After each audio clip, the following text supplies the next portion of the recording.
So today we're going to be taking a closer look at the 2025 Coachman Apex Nano off-grid. This is going to be their 190 RBS floor plan.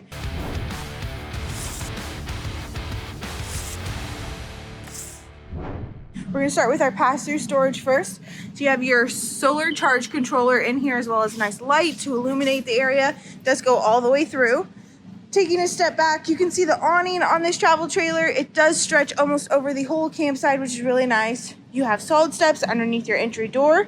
And then if you take a closer look at the tires, you can tell that we do have single axle in here. Now if we step inside the travel trailer, you can see just how roomy it is, especially for a smaller travel trailer. We're going to start with the kitchen first. So you have a single basin sink, nice little bottle opener there for you. You also have a 2-burner cooktop with your microwave down below.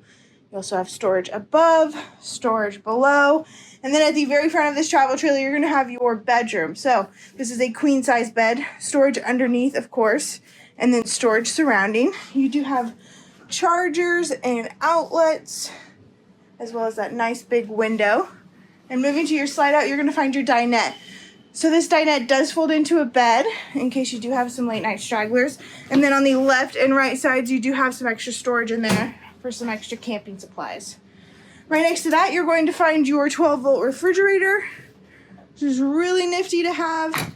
And then the model number of this travel trailer is 190RBS. So the RB is going to stand for rear bath, and that is going to be through this door here. So you have your toilet down below, your sink, medicine cabinet, and then on the right-hand side, you're going to have your shower. And then on the left-hand side, you're going to have a ton of storage, which is really nice to have. All right, guys, this is going to be your 2025 Coachman Apex 190 RBS. Thank you so much. Have a great day. You're going to have your bedroom. So this is a queen-size bed, storage underneath, of course.